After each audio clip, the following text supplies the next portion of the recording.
দোলের ছুটিতে সপরিবারে বেরিয়ে পড়েছি হিমাচল প্রদেশের উদ্দেশ্যে। চণ্ডীগড় এয়ারপোর্টে যখন নামলাম তখন দুপুর 2:30 বাজে।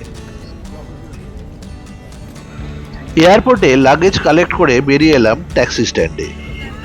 আগে থেকেই গাড়ি ঠিক করা ছিল। এই গাড়ি ধরে আমরা যাব হিমাচলের একেবারে উত্তরে পালামপুর। চণ্ডীগড় এয়ারপোর্ট থেকে যে দিক দিয়ে গাড়ি বেরোলো সেই দিকটা মোহালি।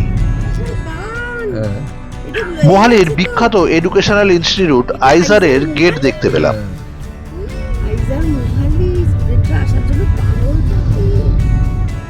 আজ দোলের ছুটি, তাই রাস্তা একটু ফাঁকা।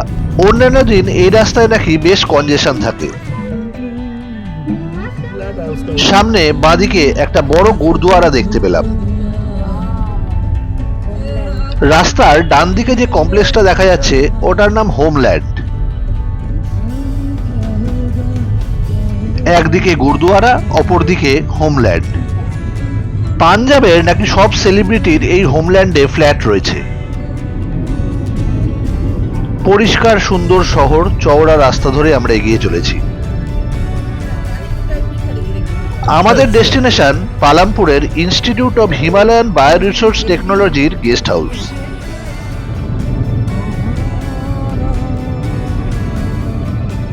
সামনের বোর্ডে লেখা মানালি 292 কিলোমিটার।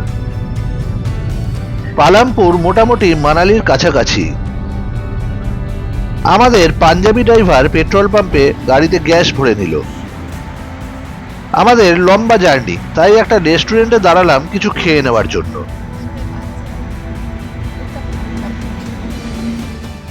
যতক্ষণ খাবার আসে ততক্ষণ একটু দোলনায় দুলে নেওয়া যাক। পাঞ্জাবের গ্রিনারি দেখে সত্যি মুগ্ধ হচ্ছি। সুন্দর মিক্স দেখো। অর্ডার করলাম মিক্সড ভেজ পাকোড়া আর চা। হালকা টিফিন সেরে আবার রওনা দিলাম পালামপুরের উদ্দেশ্যে। পাঞ্জাবের রাস্তা খুবই সুন্দর। পাঞ্জাবিদের কোনো ধর্মীয় পরব রয়েছে, তাই তারা দলে দলে বাইকে গাড়িতে চলেছে সেই পরব উদযাপন করার জন্য। অদ্ভুত সব ট্র্যাডিশনাল সাজে তারা সুসজ্জিত হয়ে চলেছে।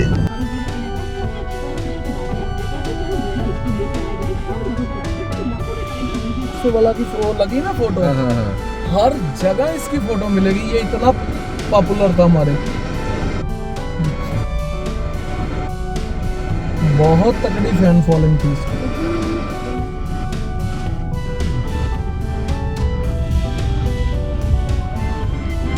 ড্রাইভার জানালো এই ফার্ম হাউসের মালিক খুব পপুলার ব্যক্তি ছিলেন।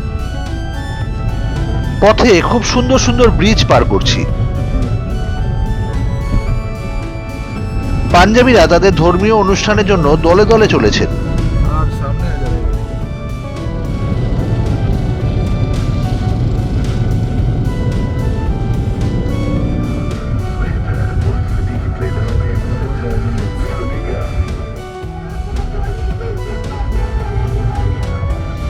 ট্রাক্টরে চেপে পুরো পাঞ্জাবি পরিবার চলেছে।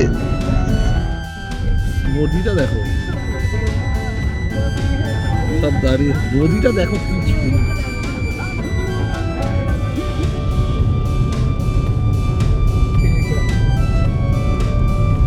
বেশ অনেকটা আসার পর সামনে পাহাড় দেখতে পাচ্ছি।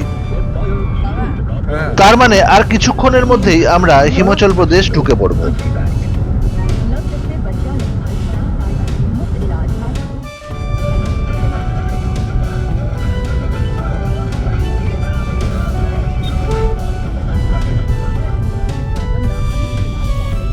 সমতল ভূমি ছেড়ে আমরা পাহাড়ে উঠছি। हम तो हर सफर में निकलेगा पहले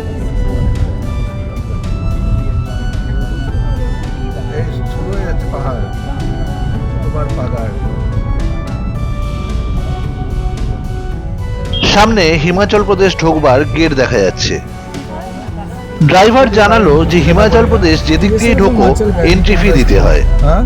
सिर्फ हिमाचल ने टूरिस्ट के लिए लगा रखा है, और किसी ना हम लोग तो कहीं किसी भी स्टेट घुसते हैं तो नहीं, पंजाब में हरियाणा में जाओ कहीं। সামনে পাহাড়ের বুকে একটা টানেল দেখা যাচ্ছে। मनाली तक तो टनल টানেলের নাম টানেল নাম্বার 1। नंबर 1 পাহাড়ের বুক চিরে টানেল এ প্রান্ত থেকে ও প্রান্ত চলে গিয়েছে। আগে এই পুরো পথটা পাহাড়ের পাশ দিয়ে কিংবা নিচ দিয়ে ঘুরে যেতে হতো। সন্ধে হয়ে আসছে, আকাশে সুন্দর রং ধরেছে।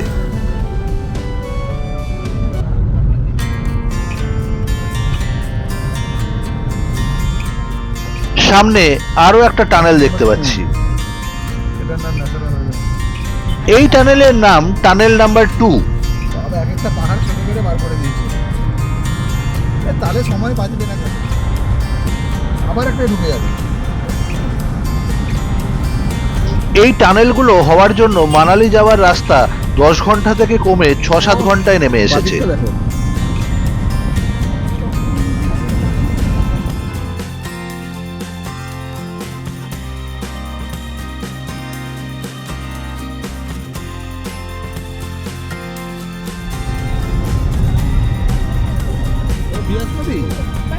ও বাবা,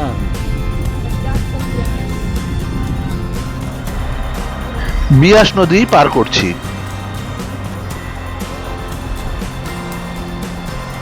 অপূর্ব সুন্দর ল্যান্ডস্কেপ দেখা যাচ্ছে।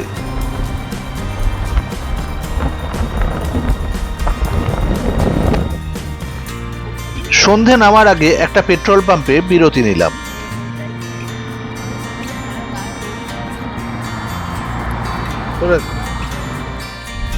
আমাদের চলার পথে কি সুন্দর সুন্দর ব্রিজ আমরা পেরোচ্ছি।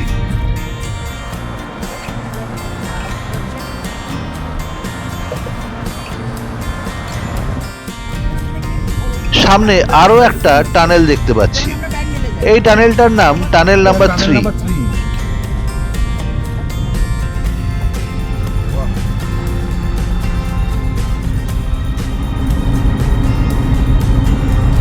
বাবা দেখো একটা পাহাড়ের ওপর কিরকম একটা বাড়িটা দেখো না, একটু সামনে ঠিক পাহাড় দেখো।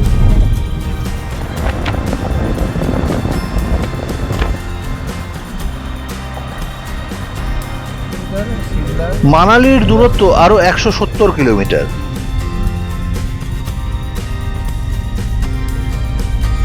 রাস্তায় একেবারে অন্ধকার নেমে এসেছে।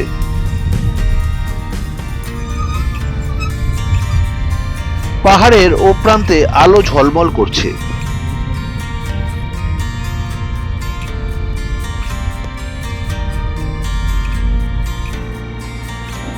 রাত্রি 9টা নাগাদ থামলাম একটা রোড সাইড ধাবায়।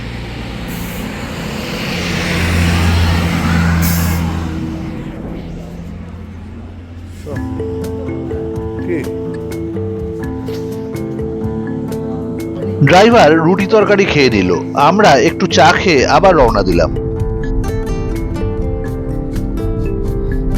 পালামপুরের CSIR IHBTর গেটে যখন পৌঁছালাম তখন রাত 11টা।